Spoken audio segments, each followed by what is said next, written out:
I met the council and its senior management to discuss various issues, including safety and security of students and staff on the KwaDlangezwa campus of the University of Zululand. In the past weeks, we have experienced unprecedented violence in and around the university, including a student from an off-campus unaccredited residence being shot and wounded. We have also experienced protest actions leading to the disruption of the academic program and the closure of the university. The damage to neighboring schools in the area and also a satellite police station being torched. UniZulu students have highlighted their vulnerability, especially of those living off campus, that they are vulnerable to burglary and related violent crimes, and also raise the issue of the dire shortage of sufficient and safe student housing on the university campus. I'll come back to that just now. Our university sector is reeling from the spate of recent violence attacks on students on and off our campuses. We are extremely concerned about these attacks, and we've met, I must say, with the vice-chancellors about a week or so ago on how to address these and other related challenges. The attack on Msowenkosi Nxumalo within the community surrounding the university is another senseless and tragic case that has been highlighted in the media, of course, in the wake of other deaths like Uyinene at UCT, as well as Jessie Hess, a UWC student who was found murdered at her home. The many incidents of violence we have seen over recent months are a reflection of the high levels of violence in broader society, from which universities are not immune. Indeed, many incidents that affect students take place in communities outside of universities. The public anger about incidents of violence against students on and off our campuses is palpable. It compels all public institutions and organizations and communities, I dare say, to think about what can be done differently to reduce violence, including gender-based violence in South African society. The UniZulu Council at our meeting expressed its concern that often historically disadvantaged institutions located in rural areas are not taken seriously and are often ignored when such incidents occur, whereas those in urban areas are immediately in the national limelight.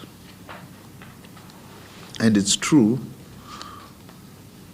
we are also equally concerned about that as the department, because every life matters, whether it's from an urban university that is well known or from a rural university that is not in the limelight.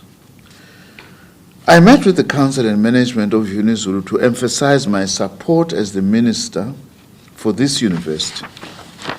I expressed our commitment to work with the university and all other universities across the country to find ways of dealing with the issue of campus safety and security. I informed the Council of the University of Zululand that I had held a meeting with the leadership of Universities South Africa representing vice-chancellors of South African universities on the 13th of September 2019, at which we agreed that Universities South Africa would work with the department to develop a joint plan of action towards addressing campus security, including preventing acts of violence and gender-based violence.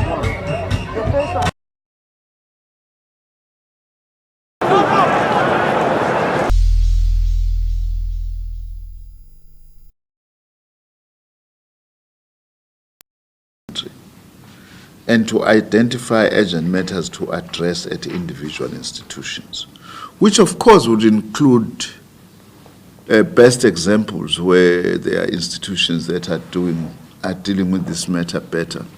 Our institutions need to learn from each other.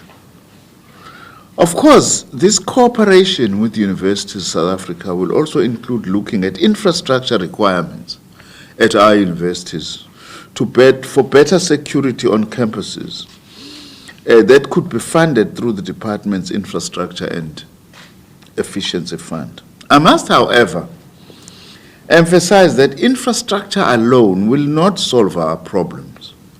The problems of violence are much deeper and requires everyone to be part of the effort to deal with them. Everyone must take responsibility in dealing with criminal elements. For instance, I must say that as we are meeting here, I am concerned about the fact that it's not yet very clear as to who could have been responsible actually for the now murder of Sandile Ndlovu at DUT, despite the fact that there were people around when this happened. That's why we are calling everybody not to turn a blind eye or hide people who are committing criminal acts in our institutions. The safety of students at University of Zululand is intrinsically linked to issues related to its location and relationship with the surrounding communities in KwaDlangezo. Currently, the university has on-campus student housing for 5,560 students, which is just over 30% of its total student population. And other students live off campus in the surrounding communities. Their safety is dependent largely on the surrounding communities. I must say also that I'm also concerned, something that we'll have to deal with together with the universities, that in rural universities in particular, some members of the community simply build some shack-like structures in order to be able to exploit the desperation of students who require accommodation. And many of those structures do not actually fit the criteria that we have set as a department for university student accommodation. So that's a matter that we are going to be taking up. University of Zululand also reported in our meeting that the majority of its students are living off campus. You have about 18,000 students, so only 5,560 are on university accommodation. Ideally, the university aims to house 80%, which is usually the target, because you always have 15-20% of students who have got their own arrangements. At least 80% of students should be on campus accommodation, which must be safe and accredited and of quality, which also must support university learning. The University of Zululand Council expressed its thanks for the infrastructure development support provided by my department to assist the university to develop a comprehensive spatial development plan for the campus, which has now been approved by Council. Included in the plan, we are pleased to say, will be the construction of 3,500 new student beds over the next 3 years. It won't deal with everything, but it will be a significant improvement. The plan also includes refurbishing the current student housing stock at the university, which has been poorly maintained in the past and is currently overcrowded with insufficient security and management in place. We'll also be addressing that. My department has included University of Zululand as part of our student housing infrastructure program currently being implemented across the country. An amount of 235 million rand has been earmarked for this student housing development at the University of Zululand and has already been transferred to the university. The department, through the Student Housing Infrastructure Program, will support the university to secure the additional funding for the full development of the plan through the Development Bank of Southern Africa, the DBSA. I have agreed that the university should start the procurement for the first phase of construction as soon as possible, utilizing the funds already at its disposal. I have already communicated this to the council meeting on Friday. I'm confident that the university has developed a robust procurement process, and with the support of my department, the university will be able to manage the development of this project to transform the student housing situation on the campus over the medium to long term. I have also requested that the university works with my department to develop a full plan for the next 6 to 10 year period that will result in 80% of students being able to reside either on or near the campus in dignified residences that meet the norms and standards for conducive and secure university living and learning environments. I must just say this, in terms of our own guidelines for student accommodation, we just don't want student accommodation just for the purposes of sleeping over and waking up in the morning to go to the lecture. But student accommodation must be learning spaces at the same time. They must be such that they support the learning effort. I have also requested my department to work with all the historically disadvantaged institutions. How many? 9 of them. 8. To put in place similar plans so that we can comprehensively deal with the issue of accommodation on the campuses in rural context where there is little availability of off-campus student housing. Whilst my department is focusing its attention to addressing student accommodation in all our institutions, I will however give added attention to student accommodation needs in rural institutions, as these have no alternative accommodation, as is the case in the urban areas. In the rural areas, you have no alternative accommodation, unlike if you are in the major cities. Of course, I'm also concerned that even in some of the major cities, there is accommodation where students are, which is just not suitable. I can refer to a place that you know very well here, a point in Durban. I want to attend to that because some of the students who are staying there, university students, that's just not the right environment. Not that that environment should be left as is, because it does require the attention of the police, the extent of drug dealing and all that. But nevertheless, rural institutions have unique challenges. There are already processes in place to support many of these universities. So I'm not just talking from the air. We are already supporting the University of Fort Hare, where construction is already at an advanced stage for an additional 1,437 beds.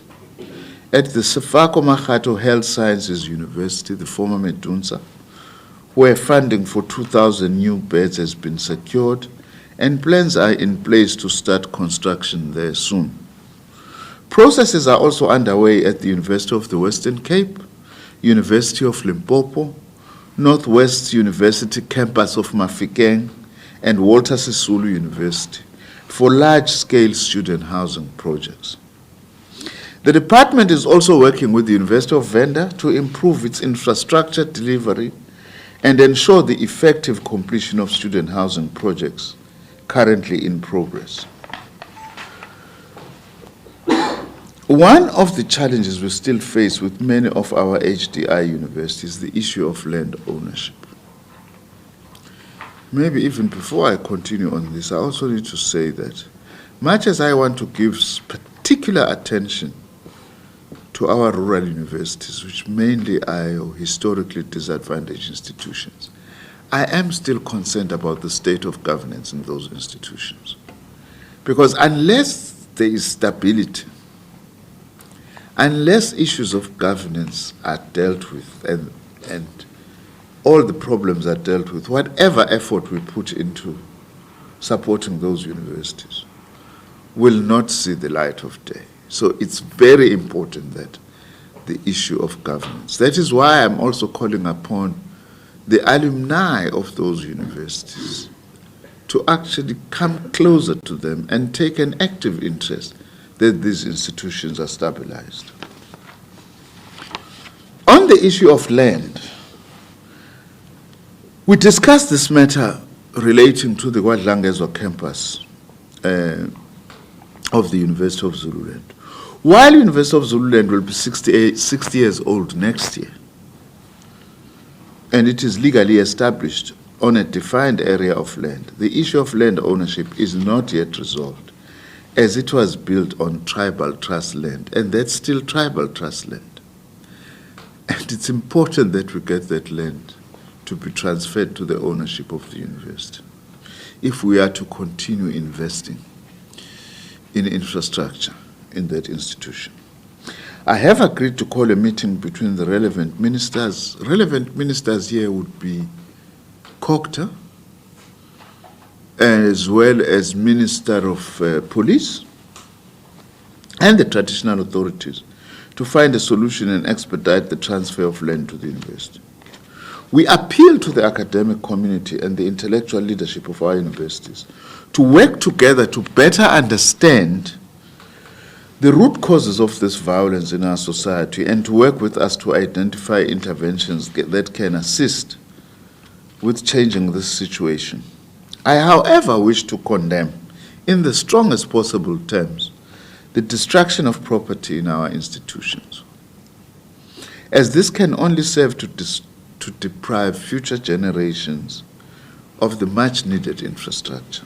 I also condemn the destruction of property in nearby schools and disruptions of tests and exams in those schools, especially also given the fact that I've been made aware that Langezo High School, for example, and Ngoye High School are being supported by former students who are paying from their own pockets to support the building of infrastructure in those schools.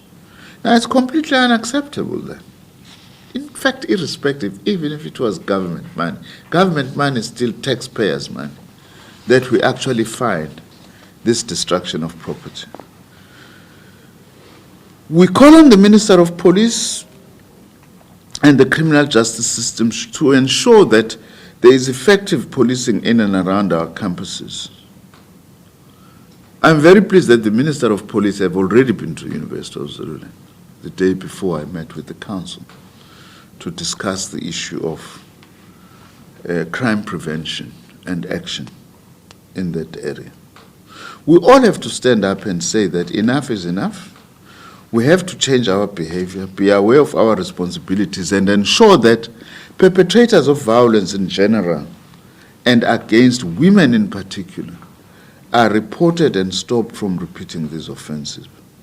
I want to say once more, campuses need to be safe intellectual spaces, and we need to ensure collective responsibility. Now, the last matter I want to deal with, because this matter has been in the public arena, is the issue of this establishment of a private university by the Solidarity Union, which is linked to AfriForum. Let me start here. According to the Constitution of the Republic of South Africa, Section 29, it says, I quote, everyone has the right to establish and maintain at their own expense independent educational institutions that A, do not discriminate on the basis of race, B, are registered with the state, C, maintain standards that are not inferior to standards at comparable public educational institutions. So there is no question that anyone has a right to establish an independent or private educational institution as per the Constitution, but under those conditions. As you might be aware, there are media reports that Solidarity aims to build a 300 million private Afrikaans university in Centurion, in Pretoria. As a department, though, I want to say we have not received any application for any such institutions as I sit here. Currently, the legal framework for registering private higher education institutions does not permit them to be referred to as universities. In other words, there is no private higher education institution in South Africa today that can call itself a university. It's illegal. It can only be called a private higher education institution. The department is in the process of establishing the legal framework for the registration of higher education institutions as higher education colleges, university colleges, or universities. We're not yet there. That's what we are working towards. Once the new framework is in place, private institutions that meet the requirements and are registered as either one of the latter institutional types, in other words, a college, a university college or university, then they may use the word university in their legal name. Currently, no private higher education institution may use the word university in their name. Our policies also require adherence to the Bill of Rights as contained in our Constitution. What does this mean? It means that if any registered private educational institution fails to honor the Bill of Rights or does not honor the national goals of social integration and cohesion, including using any official languages to exclude other South Africans, its registration will be immediately cancelled or not approved in the first place. In other words, we cannot allow any excuse, whether it's language or anything, to be used as a basis for excluding other South Africans. That would be a violation of our Constitution. If any such happen, we won't approve such registration. If it has already been approved, we will cancel it. Thank you very much. Thank you, Minister. We are now going to the second session of our media briefing, where we'll allow members of the media to ask clarity-seeking questions. I must indicate that hard copies of the statement you will receive shortly, and also electronically. Thank you very much. Please indicate your name and the institution that you are representing. By show of hands, I shall recognize you. I'll start with Yusuf, going to the side and coming to the middle. And we are all allowed. No one is banned, okay? You are all allowed to be here and to ask whatever questions you wish to ask. Ishmael, you must emphasize that. We're a democracy. Yes. Then say you'll be the fourth one, the fifth one. Then we'll see. Let me have the third one. Yeah. Thank you very much. In that order, you can start. Thank you so much. My name is Kuba. My question will go to the chairperson. I know that the minister also spoke about the issues of management at the university. I can also say that as a media, we also have a problem working with that university in many cases. I'm not sure whether it's the current management or it's the previous management, where we could not even get anything from the management in terms of either the comments or anything. Some of our colleagues have been even banned from going to the university. At one stage, myself, I was also arrested in that university for taking photos. I want to know that now, what is the plan for you as a council of that university? What are you doing to ensure that the university is accessible, is safe, especially around outside, beside what the minister is saying? And then on the minister, you are talking about the constitution that talks about the registration of universities or private institutions. So basically, you are saying that the registration of that university will not see the light. Thank you. Yes, sir. Good morning, Minister. My name is Goskona Duma. I'm from Eyewitness News. Just a very brief questions. Firstly, on the issue of, and this pertains to the Durban University of Technology mostly, on the issue of Sandile, we spoke with his family, and they're saying that they're not happy about the way that the university has engaged with them. In fact, they're saying that they even had to walk out of a meeting because the university did not have any written information to give them. So, Minister, where do you base your assertion that you're happy about the support that the university has given the Ndlovu family? On the issue also of DUT, your tripartite alliance, how have written a letter to the chairperson of the University Council of the DUT. They are calling for a motion of no confidence against the Vice Chancellor there. And this is just an echo of what students are also calling for. Are you aware of that? of the motion of no confidence and how to respond to it. And lastly, on the issue of the action plan, Minister, so these issues of accommodation are not new if we look at them. I mean, they happened during Fees Must Fall. What happened to those reports that were taken post Fees Must Fall? What happened to those ideas that were introduced? And this action plan, can you just give us timelines that you work on with University of South Africa? How long is it going to take? Is it going to borrow from all these studies that have already been taken? Or are we going to see something new? Thank you. Thank you very much. Yes, ma'am. TV News. Firstly, Minister, I heard you earlier on when you began your briefing, you spoke about the suspension of the head of security of the institution. Is it an immediate suggestion by the department, or is it something that you request that be done immediately, or is it just merely a suggestion for now?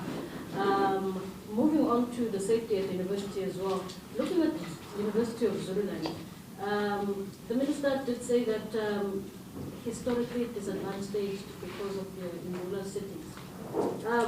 While at the university, the students did say that the issue of safety and security has been historical at the university. Why has it taken the university so long to try and address the issue? Because even the alleged criminals are known not just to the university, but the students are claiming that they are known to the community and to the police. Why has it taken it so long for the issue to be addressed and taken it to a point where the students have to take it to the streets to try and capture the attention of authorities, being the University Council as well as the department? On the issue of expansion of accommodation, why once again does the university have limited accommodation space where we see a majority of the students living outside, not just now, but historically as well? Why does it take the university for students to do something for the university to try and address the issue? Thank you very much, sir. I think Arun Singh from the Sunday Times. I think my question would be both to the chairperson and the minister. It's just falling in line with, in terms of rural universities and universities that are historically at disadvantage. If we look at the University of Zululand and KwaZulu-Natal as itself, if I have to think about the area, there's nothing there besides the university.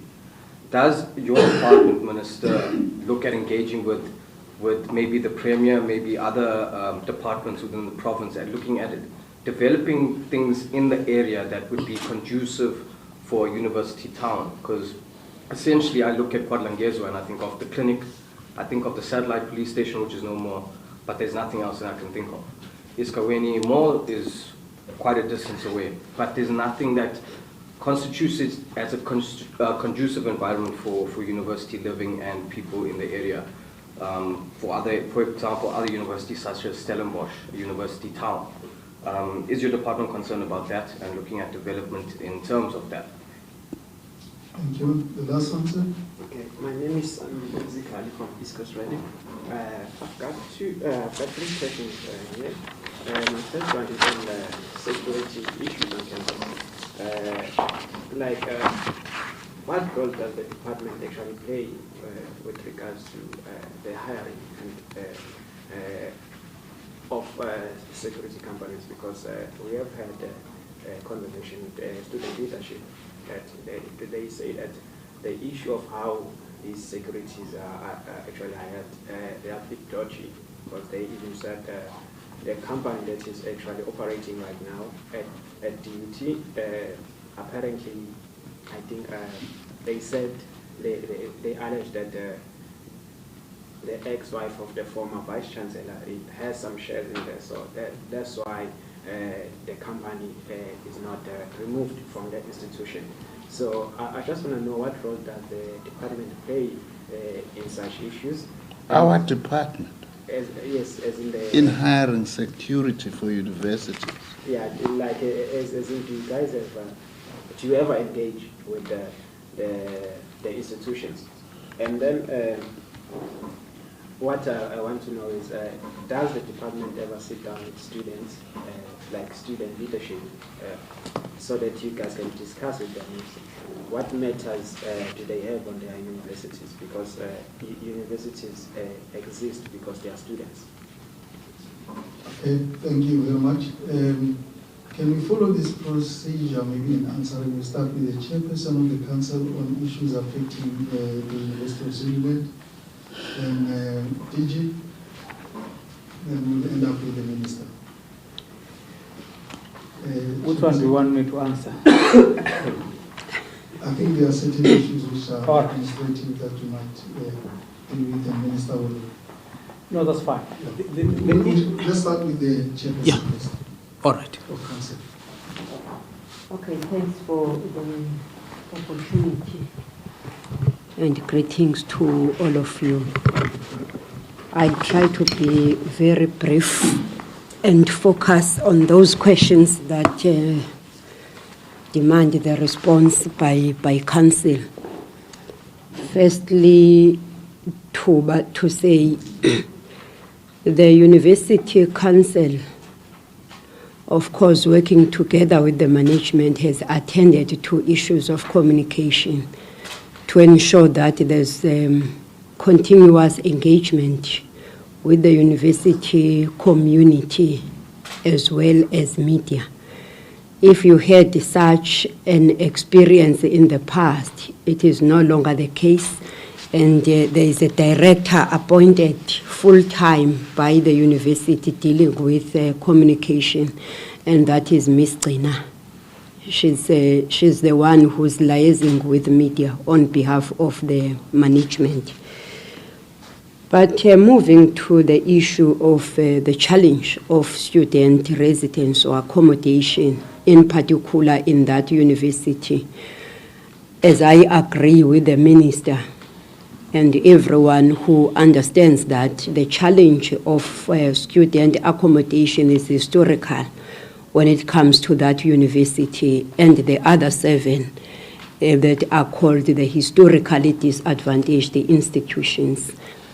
Understanding where we're coming from as a country and as the people, especially those in the rural areas, will understand the situation of that university. The question now is why it has taken so long for the government or the council to attend to this challenge. I really don't think it has taken long on the side of the government, the department, as well as the council. But you know that in the society that we are in, whilst you are trying to attend this specific challenge, there are also other people who have the interest of assisting in the delivery of that service that needs to be delivered. In this case, to be specific, the University Council wanted to increase student residence that is safe and secured for our students to be in an environment that is enabling for them to study. But we all know that I think now it's for the past 4 years that there has been litigations by those who have interest in assisting the university in building student residence.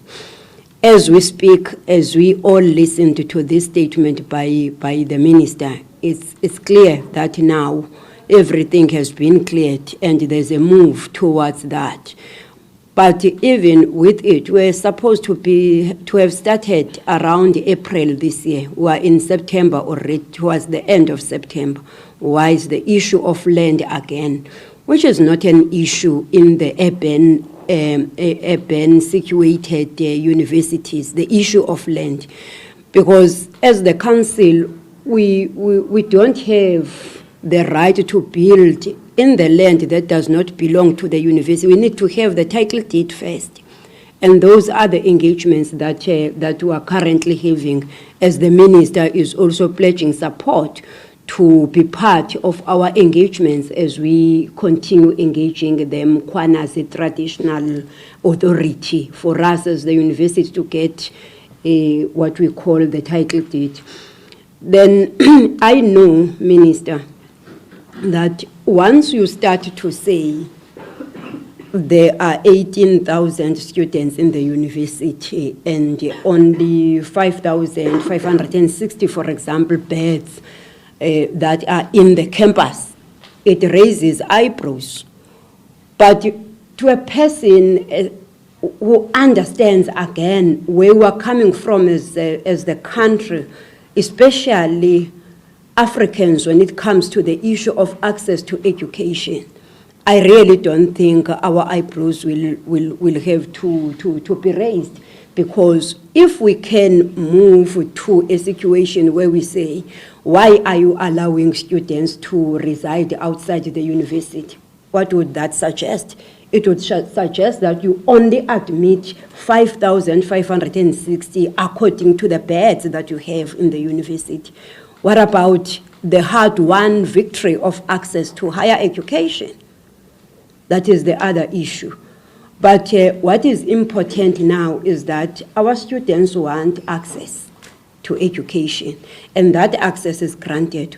But what is also important is for all of us, as councils, in particular the Council of UniZulu, to work very hard, especially with all the support that the university is getting from higher education department, to ensure that our students have access to education, but also they have safe and secure accommodation, which is what we will be starting very soon. The report is very clear. The minister has shared with you some of the things that we know as we are processing them in council, and now they are made public so that everyone can see that it's not unlike the University Council is doing nothing. It's unlike the management is doing nothing. We are trying by all means, and we do hope that in the next 3 years, the student accommodation will be more than 50% in terms of the beds, because right now we have 5,560 and we're intending to build 3,500, which may take us to more than 8,000. It's not enough. The long-term plan is to have at least 80%, so that you have few students that are residing off campus. So that is how I can go when it comes to the issue of student accommodation in that university. Thank you. Thank you very much, Chair. TG? Yeah, no, thank you very much. The question of infrastructure. The Minister of Higher Education and Training, I think 2010-11, established a task team to investigate the extent of the need for student housing across the system. That task team undertook its responsibilities and provided a report to the Minister to the effect that only about 18 to 20% of student population in the country are housed in university-owned accommodation. And upon receiving that report, which was also pointing out to the appalling conditions of students who are housed in private accommodation or studying in our institutions in the country, we developed as a department under the leadership of the minister norms and standards to regulate how private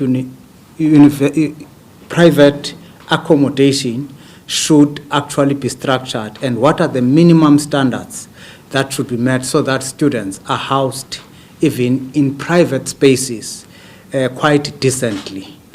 And also, in the same breath, the minister engaged in government processes to secure more funds. For instance, for UniZulu, if I may just make an example, from 2017, 27-8 to 2020, an allocation of about 1.192 billion has been made for UniZulu. For the entire system, it's just over about 28 billion for the same period, which is an indication that the executive hasn't been sitting, watching the dire need of student accommodation. There are practical measures and deployment of resources that have been made to that effect. Then the minister realized that what is coming from the national fiscus is not sufficient to move at a speed at which this accommodation challenge can be addressed. In 2016, the minister established or launched a student housing infrastructure program.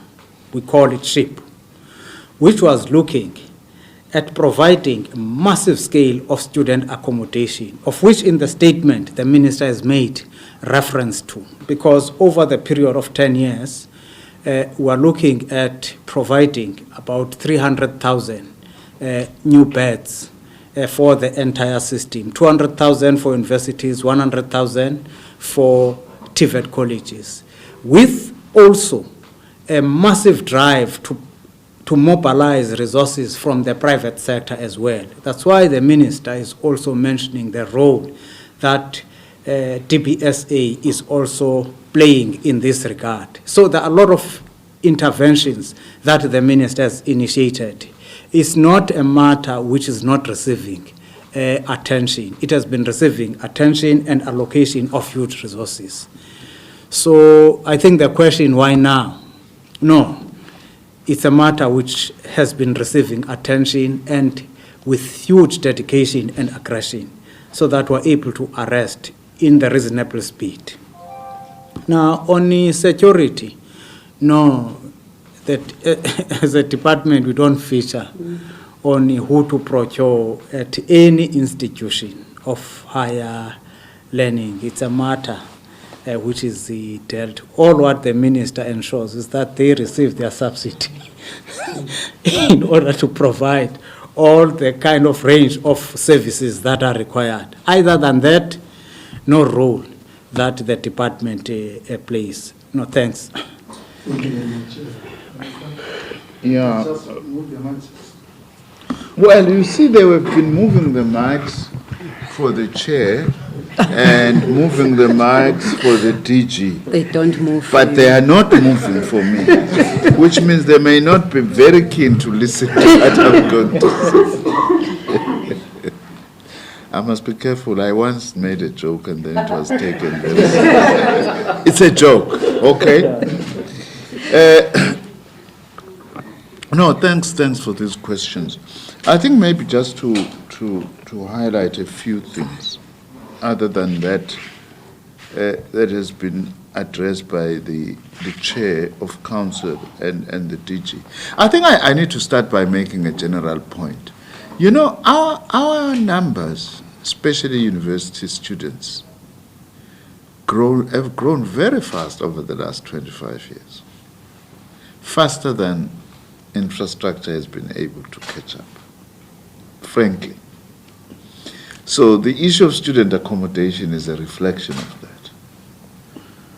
We are aware of that as government. That's why, as the DG is saying, we have not been sitting and not doing anything. In fact, it was us. The matter does not arise on fees must fall. It was us as far back as 2011 that actually commissioned a study to say what is the state of university student accommodation and what are the shortages. So I've been aware. That is why we've been requesting funds from the Treasury annually. We are allocating billions of rands every year for student accommodation. But the issue is that historically, you know, the numbers have grown faster because of the pressure we've put on ourselves to correct the injustices of the past. We are now at 1.1 million university students, which is quite an important advance from where we come from. So we are focusing on this issue, as we have said. I'm sure you will appreciate I can't answer for University of Zululand or DUT, because I'll be taking over their responsibilities. The reason why I'm saying we thank Durban University of Technology is because of what the university has informed us, that they are in touch, by the way, not only with the Ndlovu family. There is also another student who committed suicide at that university. So they've assured me that they are in touch and assisting both families. I have no reason to doubt that that's what they are doing. If there are still dissatisfaction from the families, it would be unfortunate, and I can only hope and urge the university to make sure that they continue to engage with the families so that whatever outstanding matters are satisfactorily dealt with. So I thought I have a responsibility to thank them in terms of the report that they've actually given me. Now, I'm not aware that the Alliance has passed a vote of no confidence of the management of DUT. So I can't answer for that. Anyway, I'm not even here as a spokesperson of the Alliance or any of the Alliance components. I'm here as in my capacity as minister, so I'm not aware of that. Now,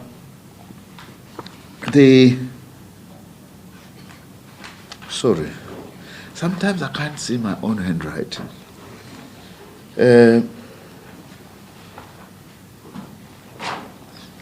Yeah, the question from the Sunday Times is an important one. It would be good actually to develop many of our universities to become university towns. In fact, globally, that's usually the trend, that where you have a university, normally towns emerge.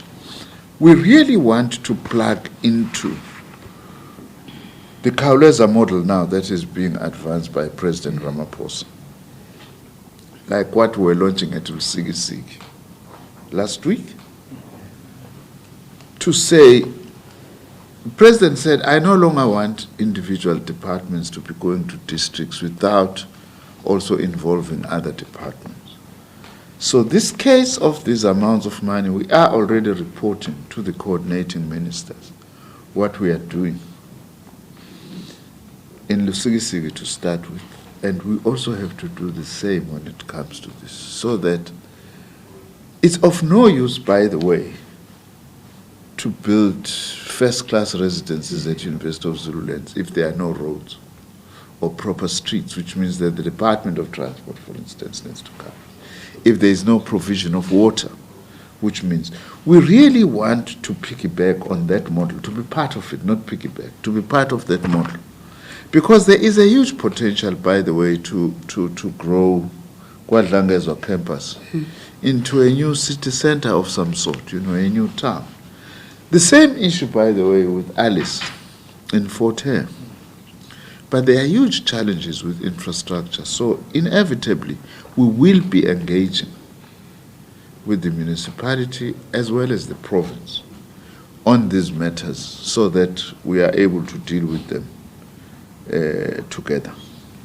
The DG has already asked on this matter that we don't discuss with students matters of security in specific institutions. But we can discuss with students at a national level framework, like we are doing with the vice chancellors, on the issues of security and what we are trying to do with the institutions. But security in individual institutions, it's a matter for that institution. All what we are interested in, as I have said, we provide some of the infrastructure which must cater for that. Like University of Zululand also, there are funds that are allocated now for maintenance, so that whatever is a challenge there, it's going to be very important. My own belief, and we've agreed with the University Council, and I think it's a model we need to follow in all our institutions, there must be very close engagement with the immediate communities. For instance, I know at University of Zululand, I don't know how many times a fence has been put around the university, but it gets pulled down or stolen. And it's people from the community who are doing that. So it's going to be very important also that in doing all this, I've emphasized this with council, that there must be engagement with all the key role players, the provincial government, the municipalities, the traditional authorities, the communities, so that they are able to actually protect whatever we are trying to do in order to be able to make life safe for our students in our institutions. I think we've answered all that has been asked. Have I missed something? I don't know.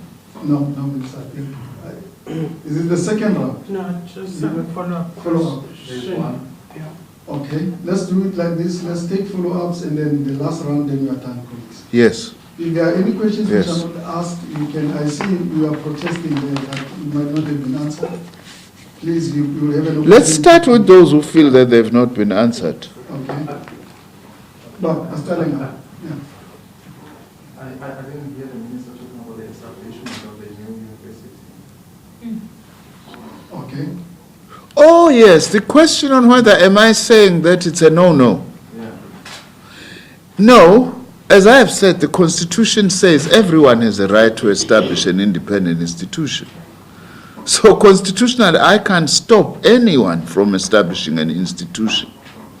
The only thing is that I won't give approval to an institution that violates any part of our Constitution or the law. That I won't give approval to. I won't give approval to anyone who wants to establish an exclusive institution that will exclude other South Africans. That's all what I want to say.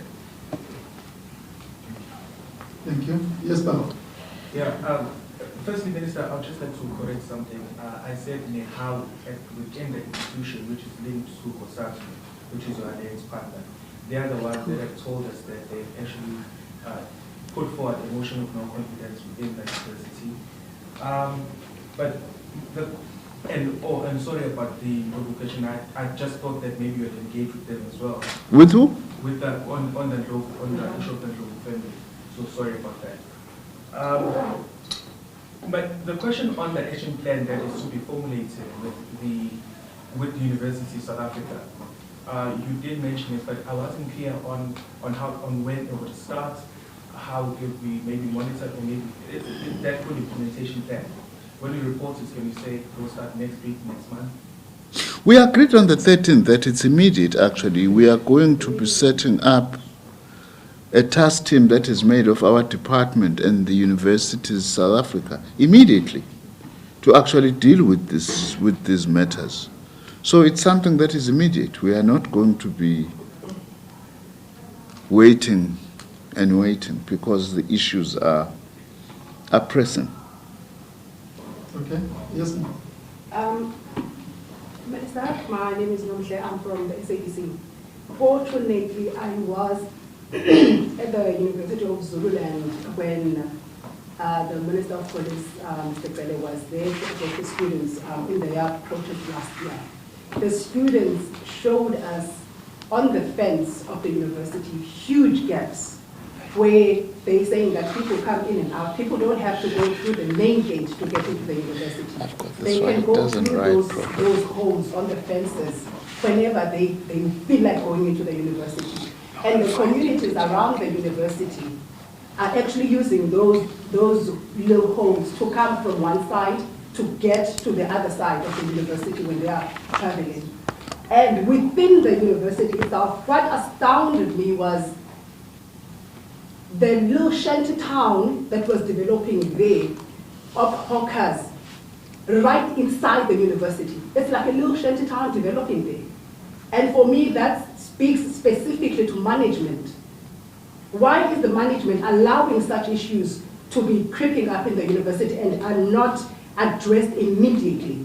If the community is taking down fences, that should be addressed immediately. You can't say the university is taking down fences and you don't address it and let it prolong for periods and periods at a time.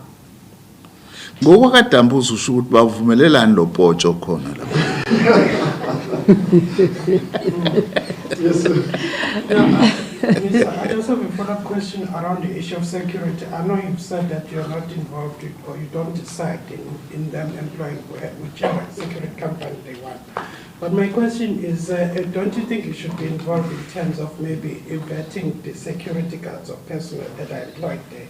Isn't it about time, in light of the incident that just happened at DUT, to vet these people who are employed there because they are responsible for these kids who are there? Is it not time now? Okay. Are we done, colleagues? Yeah. Yes, No, there is. Sorry, Minister, just a matter of clarity on my point. With regards to the call for the suspension of head of security for DUT, Oh, yes, is yes. it a matter where you are saying instructing immediately, or is it something that you are still going to engage the university on? Can I quickly talk to that? No, it's the university which has informed us that they have already suspended. So we are welcoming that as action that we think it's important because the person is the one responsible for ensuring security. Yeah. Okay. So I must continue. You can continue, Minister, and the chair will. Maybe later, because we are wrapping up now, Oh, yes. let me allow the chair perhaps maybe to accept now this thing. Okay, maybe before needs Sorry, to- Minister, Just sorry. Yeah. clarification on something. Of the, I think it was 9 universities you said. 8. 8 previously disadvantaged universities. The communities that surround those universities, are they also previously disadvantaged communities? Just confirmation on that. Yes, largely. Largely. Largely, yeah. It's, in fact, it represents some of the poorest communities. If you go to University of Zululand, around KwaDlangezwa, all those areas, It's same, by the way, if you go to Forte. If you go to Mthatha also, you will find that largely those institutions are in very poor areas. If you go to University of Limpopo, in University of Venda, you can actually see the situation there, that it's actually quite serious. Maybe let me also, just so that we don't move these things, we will come in, Chair. If need be, I will come back on anything. By the way, we have had a discussion. What is this DG, this organization that looks after private security? Is it CIRA? We have had a couple of years ago a discussion with CIRA, and I think that there's been continuation on engagement with CIRA. I've also recently met its chairperson, Mr. Nzimande, and agreed that and he actually said they would like to come and brief us as the department. General, on the issue of the role of private security in universities. Positive things that they are saying, but also negative things that they are saying. For instance, what they have raised is that they notice that a lot of these private security companies are not trained or do not have capacity to deal with crowd control. So they want to raise those issues. Whilst we won't intervene with who gets employed in specific institutions, this information we will definitely engage institutions around and say, as a department, here are the areas that you must, as individual institutions, take into account in hiring security. Whether that may have to lead to some kind of standards, maybe we'll ask CIRA to help us with that, because CIRA have been concerned, that standards have actually got to be maintained if these institutions. For instance, private security, which often is a challenge, can't take over the role of the police. But at the same time, the challenge is that if there are burning of institutions or destruction of property, action has to be taken by private security that is there at the time. But I just wanted to say that we are engaging with CIRA, which I'm actually finding very helpful, and which is something also then that should be able to help. But not only that, by the way, the Minister of Police, we have agreed that in dealing with these matters of safety and security at our campuses, he will have to assist us as well. We'll have to be engaging with the Minister of Police so that we are able to ensure that we don't have got loose ends insofar as dealing with this. Of course, the most unfortunate part of this would be to turn our companies into like prisons. So there's a dilemma that we have. We have to prevent this, but also to turn our campuses into prisons is another challenge. So we've got to strike a balance. But yes, safety of not just students, but staff at our universities is non-negotiable. Thank you, Minister. Chair. Thank you. What is said by Unomhle with regard to the serious problems in the University of Zululand, especially on the issue of fencing, is exactly what the university knows, informed by its security audit done in the university campus, which to me is an indication that the university management together with the council are equally concerned about the safety and security of the students and the staff, as there are also staff members that are residing in the campus. Besides the gaps that Unomhle is mentioning, we are also aware that you have community members that are using the main entrance. As there is a road, you can, if you like, you call it the main road. Just from the gate, the main gate, you walk through to the other homesteads, walking through the university. And whatever that you try to do in trying to close all those spaces, those community members will tell you that it's their university, it's their land. Up until the issue of land is resolved, I do believe that there'll be proper fencing. But besides that, the issue of communication will have to play a major role. Communication and improved relationships, and making sure that even community members understand the demarcations as to how far they own the university. I think for me that one is very important, because what I've tried to do is to have a discussion with Nkosi Mkhwanasi. I was trying to convince him that, in fact, I was requesting him to organize a community imbizo, so that all of us, even the council, I take the council there and management as well as the relevant departments. It's very important that we start the engagement with the community so that we understand each other. We also hear their concerns. They also understand our own concerns. And in the process, we'll be able to create these necessary boundaries to say, this is the university, and for the university to continue doing its good work, it needs the support of the community, it needs protection from the community. So without those engagements, whatever that is done, I really don't think we'll be able to get our desired goals, to reach our desired goals. But having said that, the minister was also talking to the issue of the funding for renovations.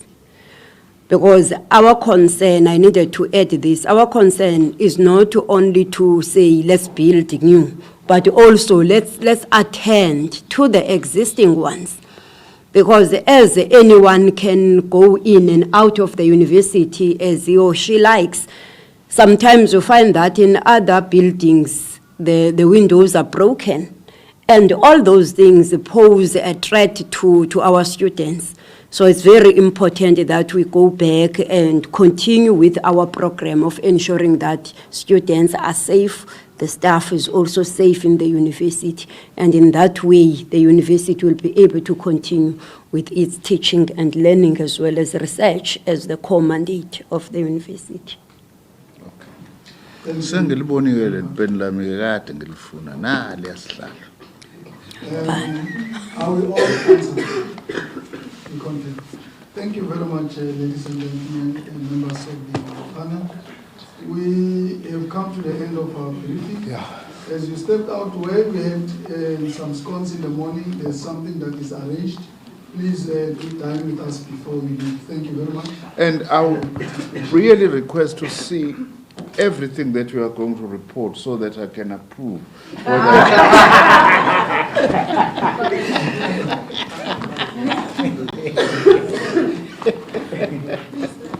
Hayi sengiyahamba ningabe nisengidlula. Ngiyabaleka. Lutho yathi nginomhlangano ngo-1 kubuya kanje ukuthi isikhathi sini manje. Buya kanje isikhathi.